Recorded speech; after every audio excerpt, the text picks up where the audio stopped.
Hello दोस्तों, स्वागत है आपका अपने चैनल तैयारी जीत में। आज हम देखने वाले हैं आपके फसल चैप्टर से महत्वपूर्ण प्रश्न जो आपके परीक्षाओं में पूछे जाते हैं और आपके टेस्ट में भी आपसे पूछे जा सकते हैं। तो वीडियो के एंड तक बने रहिए। तो आइए, पहला हमारे यहाँ पर क्या दिया गया है इसको समझने वाले हैं। यहाँ पर हम लास्ट में इसका ऑब्जेक्टिव टेस्ट भी लगाएंगे जो आपके टेस्ट में पूछे जा सकते हैं। तो यहाँ पर क्या दिया गया है, फसल से संबंधित जो आपकी पहले तैयारियाँ होती हैं तो क्या क्या होती हैं। पहले हमें मिट्टी की तैयारी करनी होती है। तो क्या करनी होती है, मिट्टी की तैयारी। एंड तक बने रहिए तो पूरी आपको समझ में आएंगे क्या क्या इसमें होता है। तो यहाँ पर देख लीजिए, पहले हमें क्या करना है। पहली हेडिंग हमारी है मिट्टी की तैयारी। तो फसल करने से पहले हमें मिट्टी की तैयारी करनी पड़ती है। तो मिट्टी की तैयारी किस प्रकार से की जाती है, तो यहाँ पर लिखा हुआ पढ़ेंगे यहाँ से। तो फसल उगाने से पहले मिट्टी की तैयारी आवश्यक है, बिल्कुल सही है। यदि आप ऐसे ही बो देंगे मिट्टी को तो वो मिट्टी थोड़ी फुसफुसी नहीं होती है, इस कारण वो बीज अच्छे से अंदर नहीं जाएंगे और ख़राब हो जाएंगे। ठीक है, तो यहाँ से आप करेंगे, इसमें मिट्टी को क्या करना पड़ता है, जोतना पड़ता है और ढीला करना पड़ता है। ठीक है, जोतना और ढीला करना शामिल होता है। यह जड़ों को मिट्टी में गहराई से प्रवेश करने और गहरी होने पर भी आसानी से सांस लेने की अनुमति देता है। मतलब इसका क्या है फ्रेंड, इससे क्या करते हैं, जैसे पौधे हम बोते हैं तो उनकी जड़ें अंदर तक जाने के लिए हम उसको मिट्टी को फुसफुसा करते हैं। जोतते किस प्रकार से, यदि आप जोतना नहीं जानते तो जिस प्रकार से हम कोई नया पौधा लगाते हैं घर में तो उसको अब हम खोदते हैं, तो उसके बाद ज़्यादा गहराई तक खोदने के बाद फिर उसमें लगाते हैं।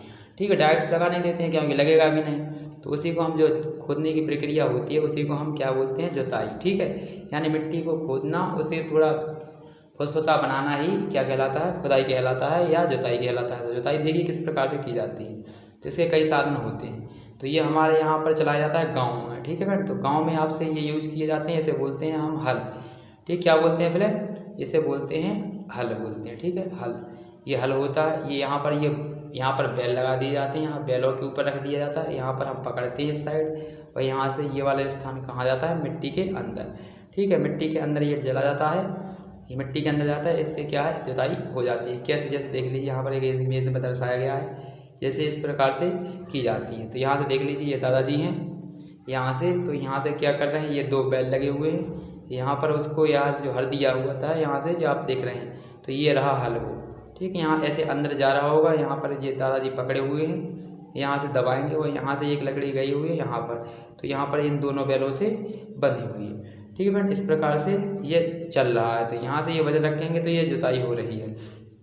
यदि हम डायरेक्ट इस वाली भूमि पर बो देंगे बीज तो हमारी फसल बिल्कुल भी नहीं होगी, और जो ऊपर से हमारे पक्षी वगैरह हैं, पशु पक्षी वगैरह हमारे पूरे बीज खत्म कर देंगे, नष्ट कर देंगे, खा जाएंगे, और हमारी फसल बिल्कुल भी पैदा नहीं होगी। इस कारण क्या करते हैं, पहले फसल की, यहाँ से फसल बोने के लिए पहले तो हम जुताई करते हैं खेत की। ठीक है, उससे कि क्या होता है कि सिंचाई वगैरह करने में आसानी होती है, और इसके अंतर्गत बीज यहाँ पर दब जाते हैं इस मिट्टी के अंतर्गत, तो क्या है कि खाने की समस्या नहीं होती और ना खराब होते हैं। और ये तो हमारी होती है गांव में। ठीक है, और यहाँ से ये हमारी दूसरी होती है विदेश की। हम इस प्रकार से भी कर सकते हैं। जुताई के एक दूसरा साधन भी क्या है आपका, ट्रैक्टर। तो ट्रैक्टर में किस प्रकार से कर सकते हैं, आप देख सकते हैं। एक प्रकार का ट्रैक्टर होता है, उसमें एक ये कल्टीवेटर लगा होता है फ्रेंड। इस कल्टीवेटर में इस प्रकार के हल लगे होते हैं, तो इससे क्या है, जुताई करना बहुत ही आसान होता है और बहुत जल्दी हो जाती है। हर की अपेक्षा इससे करना थोड़ा आसान होता है। ठीक है, क्योंकि ये जो काम कर सकता है 1 घंटे में, वो हमें दिन भर में टाइम लग सकता है उसे करने में। ठीक है फ्रेंड, तो वो हल से करना थोड़ा कठिन होता है। वो छोटे किसान वाले कर तो आते हैं, वो ये थोड़े बड़े किसान वाले, लेकिन अब सभी करवाने लगे इसी का प्रयोग, कल्टीवेटर का प्रयोग, इसी से जोतते हैं। ठीक है फ्रेंड, कल्टीवेटर का एक नया आधुनिक रूप आ चुका है, सीड ड्रिल, जो हम आगे पढ़ने वाले हैं। उसमें क्या है, इस पर क्या करते हैं फ्रेंड, यहाँ से ये जोतता जाता है, और यहाँ पर ये बड़े बड़े मिट्टी के डीले बन रहे हैं यहाँ पर, बट भाग हैं ये मिट्टी के ढाल। ठीक है, यहाँ पर क्या होते हैं, क्रम्स बोलते हैं। ठीक है फ्रेंड, क्रम्स, तो आगे बढ़ने वाले हैं। और इसको हम यदि इनको तोड़ने की भी प्रक्रिया की जाती है, जिससे हम इसे तोड़ते हैं, वो एक अलग से लगा होता है आपका यहाँ पर मिट्टी, इसका लगाया जाता है लकड़ी का। ठीक है फ्रेंड, उस पर यहाँ पर मिट्टी का, वो लकड़ी का लगाया जाता है, इसी पर बाहर रख देते हैं वजन, या फिर लकड़ी का वो होता है, ठीक है, तख्त, तो उस पर किसी को बैठाल दिया जाता है। तो इस प्रकार से डीले भी फोड़ना जरूरी होता है। ठीक है, क्यों फोड़ना जरूरी होता है, क्योंकि अगर हम पानी देंगे इस प्रकार से डीले में तो पानी की ज़्यादा ही मात्रा खत्म हो जाती है। ठीक है फ्रेंड, तो यहाँ से और सही रूप से वो पानी पहुँचता भी नहीं, कहीं कहीं पहुँचता है, कहीं कहीं नहीं पहुँचता, इसलिए हमें इसे समतल करना होता है। और क्या करते हैं, इसी के साथ यदि बीज बोना है तो यहाँ पर क्या कर देते हैं, यहाँ पर 2-3 आदमी बैठा दिए जाते हैं फ्रेंड। यहाँ पर वो क्या करते हैं, हाथ से यहाँ पर बीज डालते जाते हैं। ठीक है फ्रेंड, जितने यहाँ पर ये दिख रहे हैं आपको, यहाँ से लोहे के स्टंप वगैरह जहाँ से ये जुताई हो रही है, जैसे यहाँ से, यहाँ इससे, यहाँ इससे, तो यहीं पर ये इंसान बैठ जाते हैं 2-3 आदमी, और यहाँ से क्या है बीज यहाँ पर डालते जाते हैं। तो इस प्रकार यहीं से बुआई का भी काम होता जाता है। ठीक है, और हर में क्या करते हैं फ्रेंड, हर वाले में क्या होता है सिस्टम कि यहाँ पर ये दादाजी हैं, यहाँ जोतते जा रहे हैं, और एक और कोई पीछे से व्यक्ति आएगा, वो इसी जहाँ से जाएगा हर, उसी में बीज डालते जाएंगे, और क्या है वो दबता जाएगा। इस प्रकार से जुताई हो जाएगी। ठीक है, अब आगे देखते हैं क्या है। तो ये जुताई आपको समझ में आ गई होगी फ्रेंड, आशा है। यदि समझ में नहीं आया तो कमेंट में जाकर कमेंट कर सकती हैं। अगला हमारा क्या दिया गया, तो अगला है हमारा बुआई, यानी जुताई करने के बाद क्या है, तो बुआई हमने बता ही दिया है क्या करना है। तो पहले तो खेत को जोतना है और अच्छे से उसे फुसफुसा बनाना है, और अच्छे से मिट्टी को पलट देना है। इससे क्या होता है कि इसमें जो पेड़ पौधों की जड़ें होती हैं वो ज़्यादा गहराई तक जा सकती हैं, और वो अच्छे से बीज भी दे सकते हैं। ठीक है, यहाँ अब क्या है हमारा दूसरा, तो बुआई। बुआई किसे कहते हैं, तो बुआई कुछ नहीं होती है, जुताई के बाद जो मिट्टी में बीज डालने की प्रक्रिया होती है। क्या डालने की प्रक्रिया होती है, बीज डालने की प्रक्रिया होती है, उसे हम क्या कहते हैं, बुआई कहते हैं। बुआई कई प्रकार से की जाती है, आपको पता ही होता है। तो यहाँ से ठीक है, तो क्या है, बीज डालने की प्रक्रिया, मिट्टी में बीज डालने की प्रक्रिया बुआई कहलाती है। ठीक, ये आपको ऑब्जेक्टिव में बन सकता है। अगला, बुआई कितने प्रकार से की जाती है, तो बुआई देखिए फ्रेंड, ट्रैक्टर की सहायता से बुआई के लिए सीड ड्रिल का प्रयोग किया जाता है। किसका प्रयोग किया जाता है, सीड ड्रिल का प्रयोग किया जाता है। यह उपकरण उचित दूरी, मतलब समान दूरी पर बीजों को और गहराई पर समान रूप से बीज डाल देता है। ठीक है, यानी बोता है। तो क्या है कि सीड ड्रिल होता तो कल्टीवेटर जैसा ही है, पर उसमें क्या है कि हमें किसी दूसरे चीज़ की आवश्यकता नहीं होती है, केवल एक आदमी ही चाहिए जो ट्रैक्टर चला सकता है, उसमें बीज भर दिए जाते हैं और उससे हम बोते जाते हैं। इसमें क्या है, समान गहराई पर जाते हैं और उनके बीच में दूरी बराबर होती है, जबकि हम डालते हैं तो उसमें बीज की दूरी कोई समान नहीं रहती है कि कितनी दूरी पर बोए जाएंगे, और यानी घनी भी हो सकती है फसल और ड्रिल भी हो सकती है। तो यहाँ से देखेंगे सीड ड्रिल होता क्या है, समझ में आ गया। सीड ड्रिल तो ट्रैक्टर में लगाया जाता है। ये रहा हमारा सीड ड्रिल, इसको समझ लीजिए, इस प्रकार की संरचना होती है सीड ड्रिल। तो सीड ड्रिल में क्या होता है आपका, तो यहाँ से ये लगे होते हैं, यहाँ से ये दिख रहे हैं आपको, इसको हर टाइप की संरचना दी होती है। ये जोतने का काम करते हैं, नीचे से क्या करते हैं, जोतने का काम करते हैं। ठीक है फ्रेंड, तो ये जुताई का भी काम करता है और बुआई का भी काम करता है, ये संयुक्त रूप से दोनों कार्य करता है। अब इसमें देखना बुआई कैसे होगी, जुताई तो आप ये जान रहे हैं, ये पैने वाले धारदार नुकीले यहाँ पर दिए गए हैं लोहे की, तो इनसे ही हो जाएगी। अब बुआई के लिए क्या प्रक्रिया आजमाई जाती है, तो बुआई के लिए क्या है फ्रेंड, यहाँ से देखिए, ये वाला आपको दिख रहा होगा ऊपर, अच्छे से दिख रहा है यहाँ पर, ये वाला, तो ये वाला ये खाली बॉक्स होता है, यानी खाली बॉक्स होता है। इसमें क्या कर दिए जाते हैं, इसी में खोलकर इसमें बीज भर दिए जाते हैं इसके अंदर। तो बीज भर दिए जाते हैं, और बीज भरने के बाद क्या होगा फ्रेंड, ये नलियाँ लगी हुई हैं, ये दिख रही होगा आपको। तो ये नलियाँ लगी हुई हैं, ये नलियाँ कहाँ जा रही हैं, तो ये ट्यूब बोलते हैं या नली बोलते हैं। ठीक है फ्रेंड, इन्हीं को नली या ट्यूब बोलते हैं। तो ये ट्यूब कहाँ जा रहा है, यहाँ से आप दिख रहा होगा, यहाँ पर कनेक्टेड है, और इसी फावरे के अंदर से, इसे फावरा बोलते हैं। ठीक है फ्रेंड, या लोहे का, आप लोहे के बोल सकते हैं, लोहे के धातु का, यहाँ से नुकीला होता है यहाँ से। ठीक है, तो यहाँ से यही इसी के अंदर वो बीज आते हैं। तो उसकी बीज की स्पीड कैसे होती है, यहाँ पर ये पहिया दिख रहा होगा कि कितने बीज आने हैं। तो जितना ये घूमता जाएगा, जितने इसके चक्कर लगेंगे, उसी हिसाब से इसमें बीज आते जाएंगे। क्योंकि यहाँ पर ये पट्टा लगा हुआ दिख रहा होगा आपको, तो इसके पहिए से घूमने से ये पट्टा घूमेगा, इसके अंदर घूमने से यहाँ पर एक घूमने वाली धुरी लगी होगी, जिसके पर बीज रख के नीचे जाएंगे। ठीक है, तो इस प्रकार से बुआई हो जाती है, यानी इसके साथ इस पाइप में से इनमें जुताई के साथ साथ क्या आ जाते हैं, बीज। इस प्रकार से हमारा जुताई भी हो जाती है और बुआई भी हो जाती है। इसका नाम क्या बोलते हैं, इसे बोलते हैं सीड ड्रिल। क्या बोलते हैं फ्रेंड, सीड SEED और ड्रिल DRILL, सीड ड्रिल बोलते हैं। क्या बोलते हैं फ्रेंड, सीड ड्रिल। तो अगला देखते हैं, अब ये समझ में आ गया होगा आपको, आशा है। अब निराई किसे कहते हैं, ठीक है फ्रेंड, निराई क्या होती है, निराई, लेकिन हमारे यहाँ गांव में क्या बोलते हैं, इसे निदाई बोलते हैं। ठीक है, क्या बोलते हैं, निदाई, लेकिन निदाई नहीं होती, वास्तव में इसे क्या पढ़ा जाता है फ्रेंड, निराई बोला जाता है। तो निराई देख लीजिए किस प्रकार से की जाती है। तो निराई कुछ नहीं होता फ्रेंड, यहाँ से, तो यहाँ से देख लीजिए क्या है, कुछ अवांछित पौधे फसल के साथ उगते हैं और इन अवांछित पौधों को खरपतवार कहते हैं। ठीक है फ्रेंड, क्या कहते हैं, खरपतवार कहते हैं। इन अवांछित पौधों को हटाने की प्रक्रिया निराई कहलाती है। ठीक है फ्रेंड, तो यहाँ से करेंगे आप, इसकी सिर्फ इतनी लैंग्वेज है आपको, निराई क्या कहलाती है, तो निराई सिर्फ इतना ही है। तो यहाँ से क्या, अवांछित पौधों को हटाने की प्रक्रिया क्या कहलाती है, निदाई कहलाती है। और अवांछित पौधों को क्या कहते हैं, अवांछित पौधों को क्या कहा जाता है, खरपतवार कहा जाता है। ठीक है फ्रेंड, हमारे यहाँ थोड़ी बारिश होने लगी इसलिए साउंड आ रहा होगा बैक नॉइज़ वगैरह, तो फ्रेंड सॉरी उसके लिए। आप थोड़ा मेंटेन बना के रखिए। तो यहाँ से देखिए तो क्या हमें वांछित पौधों के यहाँ पर जो अवांछनीय पौधे होते हैं उनको फसल से हटाना ही क्या कहलाता है, निंदाई। और अवांछनीय पौधे क्या कहलाते हैं, खरपतवार। ठीक है, इनको हम बोते नहीं हैं, ऑटोमेटिक उग जाते हैं, ये प्राकृतिक रूप से उग जाते हैं। जिस प्रकार की आपने देखा होगा यदि गेहूँ बोए जाते हैं तो गेहूँ के साथ साथ बथुआ नाम का एक खरपतवार होता है, वो भी फसल में उग जाता है। ठीक है, खरपतवार बोला जाता है उसे। ठीक है फ्रेंड, यानी क्या समझ सकते हैं खरपतवार किस प्रकार समझ सकते हैं, जैसे कि मान लीजिए किसी खेत में आपने गेहूँ बोए हुए हैं, तो जितने गेहूँ के साथ जो भी पेड़ हो जाएगा फालतू में जो हमने बोया नहीं होगा तो उसे हम खरपतवार बोलेंगे। ठीक है फ्रेंड, क्या बोलेंगे उसे, खरपतवार। जैसे मान लीजिए आपने चना बोए हुए हैं और चना बोने के साथ साथ एक दो आपके क्या हुए राई के पेड़ भी हो जाएंगे बीच में, तो उन्हें हम खरपतवार बोलेंगे, क्योंकि हमने बोया क्या था, चना, और हो क्या गया है तो इसमें एक आध दो राई के पेड़ आ चुके हैं, सरसों के पेड़ आ चुके हैं, तो उसे हम क्या बोलते हैं, खरपतवार। ठीक है, समझ में आ गया होगा। तो क्या अवांछनीय पौधों को या खरपतवार को, ठीक है, हटाने की प्रक्रिया क्या कहलाती है, निराई कहलाती है। कहाँ से हटाएंगे, फसल से हटाएंगे। अगला तो जी आपको समझ में आ गया होगा। ठीक है फ्रेंड, निराई क्या होती है। अगला क्या दिया हमारा, थ्रेसिंग। तो थ्रेसिंग एक मशीन होती है जिसे थ्रेसर बोलते हैं। ठीक है फ्रेंड, थ्रेसर, वैसे थ्रेस का मतलब होता है लात और घूसों से पीटना, थ्रेस। ठीक है, थ्रेसिंग यानी भी लात घूसों से पीटना होती है, क्योंकि आईएनजी लग जाती है। लेकिन इसमें थ्रेसिंग का मतलब क्या होता है, आप यहाँ से पढ़ लीजिए, वो वर्ब होती है और ये हमारी एक विधि होती है।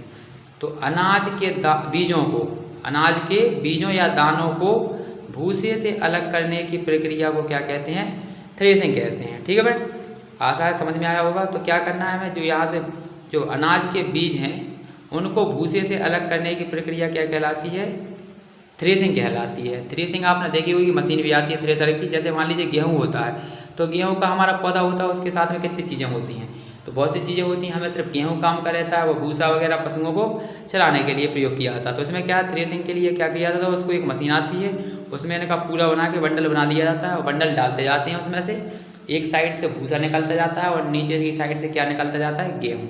तो गेहूँ को कलेक्ट कर लिया जाता है और भूसे को, तो इसी को क्या कहते हैं, यही क्या कहलाती है हमारी थ्रेसिंग। यानी भूसे को बीजों को भूसे से अलग करने की प्रक्रिया क्या कहलाती है, थ्रेसिंग। इसकी एक मशीन भी आती है, उसे थ्रेसर बोलते हैं। ठीक है फ्रेंड, अब देखते हैं अगला क्या है हमारा। थ्रेसर समझ में आ गया होगा। थ्रेसर क्या होता है, बीजों को भूसे से अलग करना, या फिर ऐसा कह सकते हैं कि भूसे को बीजों से अलग करना या दानों से अलग करना क्या कहलाता है आपका, थ्रेसिंग।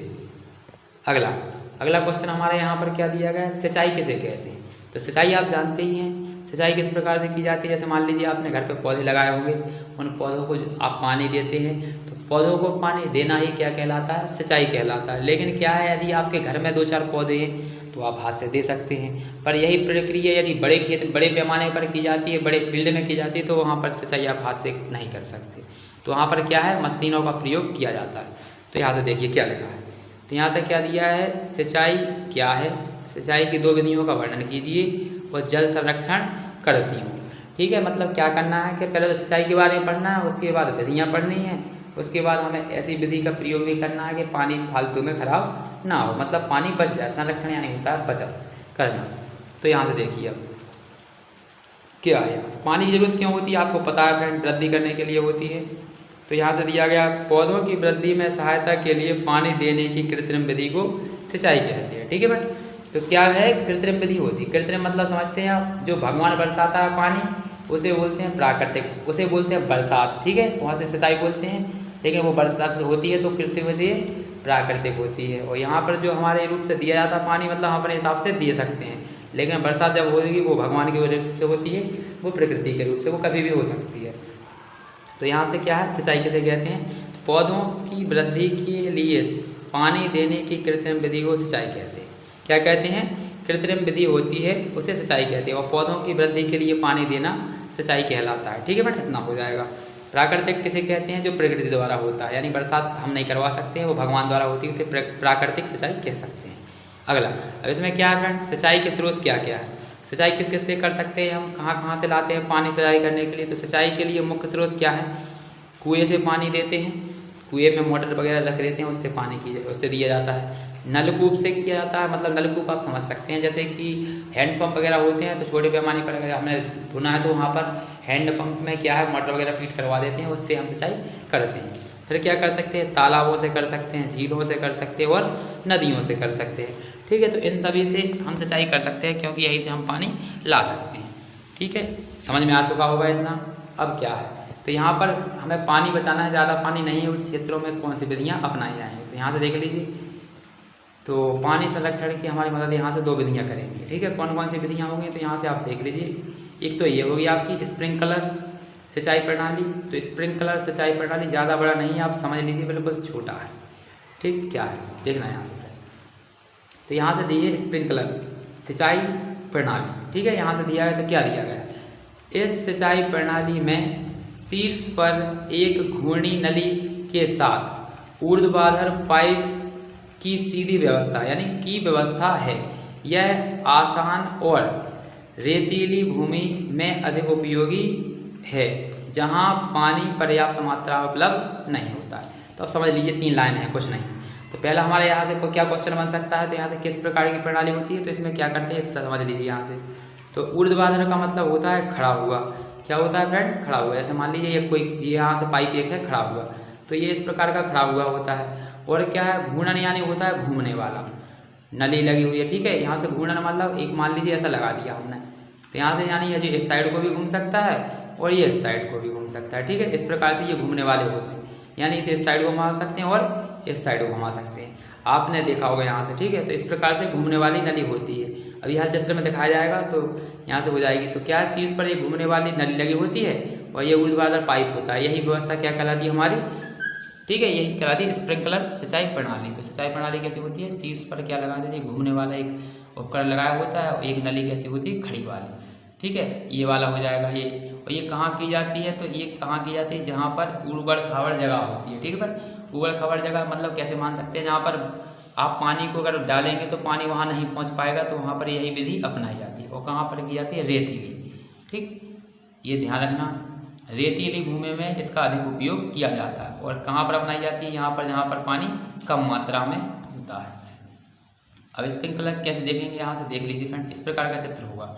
ठीक है, ये आपको दिख रहा होगा, ये आपको यहाँ पर दिख रहा है, ये घूमने वाला उपकरण लगा हुआ है यहाँ पर। ठीक है फ्रेंड, यहाँ से ये घूमने वाला उपकरण लगा हुआ है, इधर से यहाँ से ये पाइप डला हुआ है, ये वाली ऐसी एक खड़ी हुई पाइप लगा हुआ है। तो इसी को बोलते हैं ऊर्ध्वाधर पाइप। क्या बोलते हैं, ऊर्ध्वाधर पाइप या नलिका। और ये वाली हमारी क्या है, एक शीर्ष है, शीर्ष मतलब मुँह है उसका, मुँह को शीर्ष बोलते हैं। उस पर क्या लगा है, घूमने वाली नलिका लगाई गई है। तो यहाँ से क्या होगा, यहाँ से पानी आएगा ऐसे और यहाँ पर जाएगा इसमें, और यहाँ जाने के बाद इसमें पानी घलेगा सभी तरफ, तो इस प्रकार से घूमने लगेगी। इस प्रकार से ये हमारा पानी सभी जगह फैल जाएगा। तो इससे क्या है कि आपकी सभी जगह पर पानी पहुँच जाएगा। ठीक है, इसी को बोलते हैं स्प्रिंकलर। ठीक है फ्रेंड, अगला क्या, एक चित्र और समझते हैं इससे। तो अगला हमारा डायग्राम ये देख लीजिए आप, इस प्रकार से करते हैं। तो ये है आपका स्प्रिंकलर, उसका आपका डायग्राम इसी प्रकार से देखिए। तो यहाँ पर क्या दिए गए हैं, यहाँ से पाइप बिछे होंगे फ्रेंड, यहाँ से लेकर यहाँ तक एंड तक नीचे। और वहाँ से क्या है, ऐसे वाले 2 खड़े, वहाँ पर खड़ा पाइप लगा दिया होगा उसी में पास से, और इनमें क्या है, ये खड़े वाले पाइप लगा दिया। अब इससे इसमें से पानी जाएगा आपका। ठीक है फ्रेंड, यहाँ से पानी भेजा जाएगा ये नीचे वाली लाइन में, तो यहाँ से जाएगा, तो यहाँ से इसमें जाएगा। यहाँ पर ये घूमने वाली प्रक्रिया लगी होती है, वो पानी गलेता है तो घूम जाती है, तो घूमती रहेगी, तो यहाँ से पानी सभी दिशाओं में जाता जाएगा। ठीक है, इस प्रकार की जो संरचना कहलाती है हमारी, क्या बोलते हैं इसे, स्प्रिंकलर। ठीक है, स्प्रिंकलर बोलते हैं। अगली क्या है, दूसरा मेथड क्या है, तो उसे समझते हैं। चित्र से आपको समझ में आ गया होगा।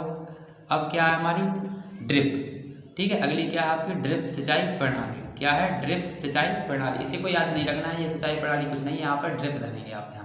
तो ड्रिप का मतलब होता है, जैसे आप ड्रॉप पढ़ते हैं, ड्रॉप यानी क्या होता है, बूंद। ठीक है, तो ड्रिप का मतलब होता है बूंद बूंद करके पानी को देना। ठीक है, ड्रिप कहलाता है। क्या कहलाता है, ड्रिप, यानी एक एक बूंद टपकेगी वहाँ पर, तो क्या कहलाती है, ड्रिप कहलाती है। उसी को ड्रिपिंग बोई बोलते हैं। तो देखिए क्या करेंगे यहाँ पर, तो यहाँ से किस प्रकार से इसको करेंगे। तो क्या दिया गया है यहाँ से, इस सिंचाई प्रणाली में बहुत छोटे छोटे छेद वाले पाइप को ही ट्यूब बोलते हैं, ट्यूब की व्यवस्था होती है। तो क्या होती है, जैसे मान लीजिए एक आपने पाइप डाल दिया, उसमें छेद कर दिए जहाँ पर पौधे लगाए जाते हैं। ठीक है, उसी को ट्यूब बोलते हैं। जिसमें पौधों की जड़ के आधार पर बूंद बूंद करके पानी दिया जाता है। मतलब कि वहाँ पानी ज़्यादा नहीं गिरता, थोड़ी थोड़ी बूंदें गिरती रहती हैं, उसी से उसकी सिंचाई की जाती है। सिंचाई मतलब आपने जाने दिया, पानी देने की क्रिया क्या कहलाती है? सिंचाई। यह बहुत ही कुशल है क्योंकि पानी बिल्कुल ही बर्बाद नहीं होता है। ठीक है फ्रेंड, समझ में आ गया होगा, एक बार वो पढ़ लेते हैं। तो इस प्रणाली में क्या है, बहुत छोटे छोटे छेद वाले पाइप का या ट्यूब का प्रयोग किया जाता है, मतलब व्यवस्था बनाई जाती है जिसमें पौधों की जड़ों के आधार पर बूंद बूंद करके पानी दिया जाता है। यह बहुत ही कुशल होती है, मतलब कुशल से कोई मतलब नहीं है, यह बहुत ही कारगर विधि होती है क्योंकि इसमें पानी की बिल्कुल भी खराबी नहीं होती, मतलब बर्बाद नहीं होता है, तो पूरा ही प्रयोग किया जाता है। यह किस प्रकार से होता है तो देख लीजिए यहाँ पर, इसका डायग्राम समझेंगे। जैसे ये देख लीजिए यहाँ पर, तो यहाँ पर ये दिख रहा होगा आपको, ठीक है। यहाँ पर ये देख लीजिए, यहाँ पर ये पौधे लगाए हुए हैं, इस प्रकार से ये बॉल बिछाई हुई है, बॉल यानी पाइप बिछाए हुए हैं।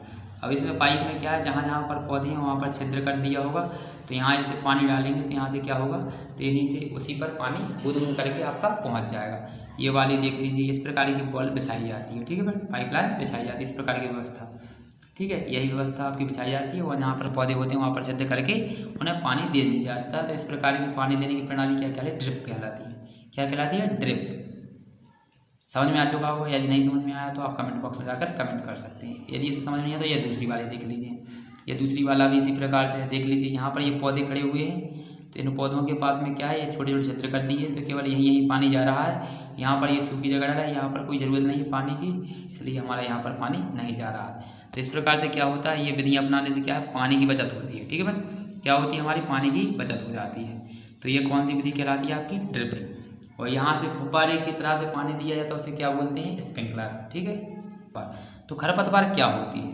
अवांछित पौधे जो फसल के साथ साथ प्राकृतिक रूप से उगते हैं खरपतवार कहलाते हैं। मतलब जिन्हें हम नहीं बोते हैं वो उग जाते हैं, उन्हें क्या कहते हैं? खरपतवार। जैसे कि आप गेहूँ बोते हैं तो गेहूँ में कुछ चारे भी उग जाते हैं, जैसे खरपतवार कहा जाता है। हम अपनी भाषा में बोलते हैं चारा, और इसमें क्या होता है? खरपतवार, उसी को खरपतवार कहा जाता है। जैसे मान लीजिए आपने गौंजी देखी होगी, गौंजी नहीं देखी है तो आप देख लीजिएगा। गेहूँ बोते हैं तो गेहूँ के साथ कई चीज़ें उग जाती हैं जिन्हें हम नहीं बोते हैं, तो प्राकृतिक रूप से हो जाते हैं, उन्हें हम क्या कहते हैं? खरपतवार, जो हम पशुओं को खिला देते हैं। कई बार उनकी सब्जी वब्जी बनाकर हम भी खाते हैं, ठीक है, भोजन के रूप में करते हैं। तो खरपतवार क्या होती है, इसे नष्ट करना जरूरी होता है, क्योंकि हम जैसे मान लीजिए पानी देते हैं, तो पानी देने से क्या होता है कि जितनी पानी की आवश्यकता नहीं होती है उससे ज़्यादा पानी खरपतवार ही ले लेती है, ठीक है।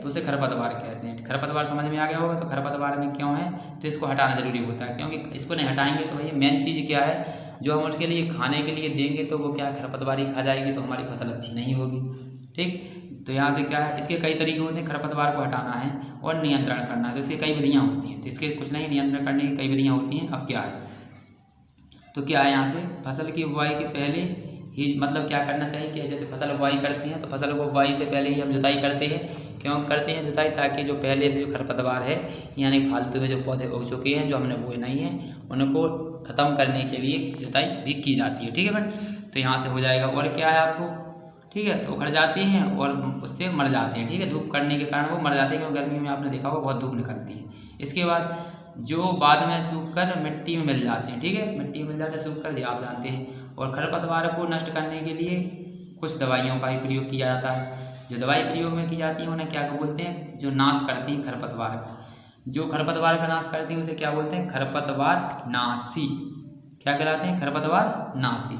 तो दवाइयों का प्रयोग करते हैं, यहाँ से दिए नाम से कुछ रासायनिक उपयोग किया जाता है। यहाँ से क्या होता है, तो उससे छिड़काव कर देते हैं हम। आपने देखा होगा वो एक मशीन आती है हाथ से घुमाने वाली, उससे छिड़काव करते हैं, पीछे टांग लेते हैं बैग जैसा, उससे छिड़काव करते हैं, तो उसी से छिड़काव आपका हो जाता है। उसे क्या बोलते हैं, उसमें कई प्रकार की दवाइयाँ दी जाती हैं। तो खरपतवार जिससे नष्ट किया जा सकता है उसे हम क्या बोलते हैं? खरपतवार नाशी, ठीक है। अब हमारे यहाँ से ऑब्जेक्टिव क्वेश्चन बनने वाले हैं इसी प्रकार से। तो पहले समझेंगे फसल क्या होती है। तो क्या है हमारा, फसल क्या होती है? फसलें एक ही प्रकार के पौधे जो भोजन के लिए बड़ी मात्रा में उगाए जाते हैं, ठीक है फ्रेंड। फसल किसे कहते हैं? एक ही प्रकार के पौधे होने चाहिए और बड़ी मात्रा में होने चाहिए, उसे क्या कहते हैं? खाने के लिए जो उगाए जाते हैं उसे क्या हम कहते हैं? ठीक, उसे फसल बोलते हैं। क्या बोला जाता है फ्रेंड्स? फसल। जैसे मान लीजिए आप खेतों में बोते हैं तो नेक्स्ट जगह में तो बोते नहीं है, तो बहुत बड़ी मात्रा में बोते हैं और एक ही प्रकार के बोए जाते हैं, तो उसे क्या कहते हैं? हम फसल कहते हैं। जैसे हम खा भी सकते हैं और इसे बेच भी सकते हैं, ठीक है, इसे हम फसल कहते हैं। यानी एक से बहुत से पौधे उगाए जाए एक ही जगह पर, तो उसे फसल कहा जाता है। ठीक, अगला क्या है हमारे देश में फसलों को कितने भागों में बांटा गया है? तो हमारे यहाँ पर फसलों को मौसम के आधार पर बांटा गया है। किसके आधार पर बांटा गया है फ्रेंड? यहाँ पर किसके आधार पर किया गया? तो यहाँ पर हमारे देश में फसलों का वर्गीकरण उस मौसम के आधार पर किया गया है जिसमें वे उगती हैं। ठीक है, तो किसके आधार पर करते हैं? जिस पर हम फसलें उगाते हैं जिस मौसम के हिसाब से, तो उसे हम उसी के रूप में वर्गीकृत कर देते हैं। जैसे हमारे यहाँ पर 3 मौसम में फसलें बोई जाती हैं। कौन कौन सी? एक तो सर्दियों के टाइम पर, एक गर्मियों के टाइम पर, और एक अभी आपके बरसात के समय में। ठीक है, तो कितनी प्रकार की फसलें बोई जाती हैं? 3 प्रकार की। फसल के प्रकार कितने होते हैं? 3। ये आप लिख लीजिएगा। कौन कौन सी होती हैं? बरसात के टाइम पे होती है, उसे खरीफ बोलते हैं। क्या बोलते हैं? खरीफ।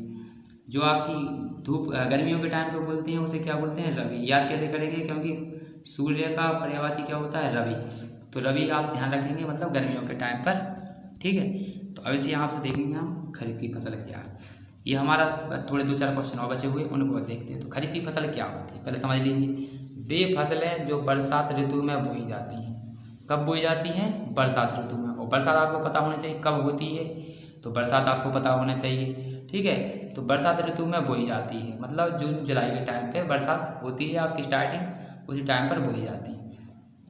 और सितंबर अक्टूबर के टाइम पे काट ली जाती हैं। ठीक है फ्रेंड, सितंबर अक्टूबर के टाइम पे काट ली जाती है। जैसे मान लीजिए अब आपका सितंबर अक्टूबर आने वाला, सितंबर हो गया, अक्टूबर चल रहा है, तो आपका अक्टूबर में आपके यहाँ से जो मक्का वगैरह होगी, गेहूँ, और मक्का के साथ साथ आपकी बहुत सी चीज़ें होंगी दालों वाली, तो वो आपकी काट ली जाएंगी। तो इसी को, ये कौन सी फसल चल रही है हमारी? खरीफ की फसल चल रही है। तो यहाँ से कौन सी फसल कहलाती है? खरीफ की फसल। खरीफ की फसल के उदाहरण आपको दिख रहे होंगे यहाँ पर, तो आप इन्हें नोट डाउन कर लीजिएगा। ठीक है, जैसे कि आपके क्या क्या होते हैं? तो मक्का है हमारी खरीफ की फसल में, मक्का के साथ साथ मूंगफली भी होती है, और आपके यहाँ से लोबिया होता है आपका, लोबिया के साथ साथ मूंग होती है, उड़दा होती है, सोयाबीन होता है। तो ये हमारी खरीफ की फसल के उदाहरण हैं। अगला देखते हैं, तो दूसरा टाइप हमारा क्या होता है? रबी की फसल। कौन सा होता है? रबी की फसल। खरीफ की फसल होती है और रबी की फसल। तो रबी की फसल क्या है? वे फसलें जो सर्दी के समय में, यानी जाड़े के समय में बोई जाती हैं। कौन से समय में? जाड़ी के समय में बोई जाती हैं। और कब काट ली जाती हैं? ये मार्च अप्रैल के टाइम पे काट ली जाती हैं। यानी जब हमारे पेपर वगैरह चलते हैं 10th और 12th के, तब ये काट ली जाती हैं। ठीक है, बोते कब है? सर्दियों में, और काट कब ली जाती हैं? मार्च अप्रैल में। तो ये कौन सी फसलें होती हैं? रबी की। और जो फसलें बरसात के समय पर बोई जाती हैं और कब काट ली जाती हैं? सितंबर अक्टूबर में, उन्हें क्या कहते हैं? खरीफ की फसलें। रबी की फसलें आने वाली हैं हमारे, तो उसमें क्या क्या बोते हैं? उसमें बोया जाता है गेहूँ। क्या बोया जाता है? गेहूँ, चना। ठीक है, तिल्ली के बाद आपका क्या होता है? सरसों और राई। ये उसके उदाहरण हो जाएंगे। ठीक है फ्रेंड, इतने उदाहरण आप रखेंगे याद। अगला होता है एक और आपका ग्रीष्मकालीन फसलें, लास्ट है, यही है। ग्रीष्मकालीन फसलें सभी व्यक्ति नहीं उगाते हैं, इसे कुछ ही व्यक्ति करते हैं। ये कुछ नहीं होता है। यहाँ से इन्हें क्या कहते हैं? इन्हें जायद भी बोलते हैं। क्या बोलते हैं? जायद। क्या बोलते हैं फ्रेंड? जायद की फसल ही बोलते हैं। क्या बोलते हैं? जायद। ठीक है, यही हमारा लास्ट है यहाँ से क्वेश्चन। इसके बाद हम अगला चैप्टर यहाँ से कल पढ़ेंगे, जो अपने क्वेश्चन रह जाएंगे। तो ग्रीष्मकालीन फसलें बोलते हैं ऐसी कोई, या फिर इस नाम से बोल सकते हैं, जायद के नाम से। क्या बोलते हैं? जायद नाम से हम बोल सकते हैं। तो देखो, वे फसलें जो गर्मी ऋतु में उगाई जाती हैं। कब उगाई जाती हैं? गर्मी ऋतु में उगाई जाती हैं। ठीक है, और वर्षा ऋतु के पहले काट ली जाती हैं। गर्मी ऋतु में बोई जाती हैं और बरसात ऋतु से पहले काट ली जाती हैं। तो कौन सी कहलाती हैं? ग्रीष्मकालीन फसलें या जायद फसल कहलाती है। ये हम सब नहीं करते, ये कुछ ही व्यक्ति बोलते हैं। जैसे कि मान लीजिए आपने गर्मियों के टाइम पर क्या क्या खाया है, जैसे मान लीजिए तरबूज आते हैं आपके खाने के लिए। ठीक है, यहाँ से आपके बेचने के लिए क्या आते हैं? तरबूज। ठीक है, यहाँ से आपने देखा होगा तालाबों में बोए जाते हैं, तो तरबूज होते हैं, खरबूज होते हैं आपके। ठीक है, तरबूज होते हैं, खरबूज होते हैं, ककड़ी वगैरह होती हैं आपके, खीरे वगैरह होते हैं, जो काटने की कई चीज़ें आती हैं। तरबूज और खरबूज आप जानते होंगे, चीमनी और उसको बोलते हैं, किसको बोलते हैं? तरबूज। हमारे यहाँ पर कलिंदा बोला जाता है यहाँ पर, तो उसी को बोलते हैं। ठीक है फ्रेंड, तो ये ग्रीष्मकालीन फसलें होती हैं। कुछ उड़दा वगैरह भी उगाते हैं। ठीक है, यहाँ से सब्जियाँ वगैरह जो उगाई जाती हैं गर्मियों पे, उसे हम क्या कहते हैं? ग्रीष्मकालीन फसलें। तो ठीक है, यहाँ से देख लीजिए। अब यहाँ से अब थोड़ा रिवाइज करने वाले हैं हम। ठीक है, यहाँ से रिवीजन कर लीजिए। तो क्या है? तो यहाँ से 3 फसलों में बांटा था हमने, मौसम के आधार पर हमारा बांटा था। तो कब कितने मौसम होते हैं हमारे? एक मौसम होता है हमारा बरसात का। काय का होता है? बरसात का। एक होता है सर्दी का। काय का होता है? एक सर्दी का होता है, और एक कौन सा होता है, गर्मी का। ठीक है फ्रेंड, काय का होता है, गर्मी का। ठीक, ये तीनों मौसम होते हैं। तो जो बरसात के समय पर बोई जाती फसल, बरसात के टाइम में बोई जाती है हमारी, वो कौन सी कहलाती है जी, खरीफ की फसल। कौन सी कहलाती है, खरीफ की फसल। ठीक है, जो बरसात टाइम पे बोई जाती है। और जो सर्दी के टाइम पे बोई जाती है वो कौन सी होती है आपकी, रबी की फसल। किसकी होती है, रबी की फसल। ठीक, और जो गर्मियों के टाइम पे बोई जाती है उसे ग्रीष्मकालीन या जायद की बोलते हैं। क्या बोलते हैं, ग्रीष्मकालीन या जायद की फसल बोलते हैं। तो बस इनके हो गए आपके। ये बरसात में बोई जाएगी तो सर्दियों के टाइम पे काट ली जाएगी, ये सर्दियों में बोई जाएगी तो अगले मौसम में, मतलब गर्मियों के टाइम पे बोई काट ली जाएगी। और जो गर्मियों में बोई जाएगी वो अगले उस टाइम में क्या आएगा आपका, बरसात आएगी तो फिर उससे पहले काट ली जाएगी। इतना ही देखते हैं। अब थोड़े हमारे क्वेश्चन और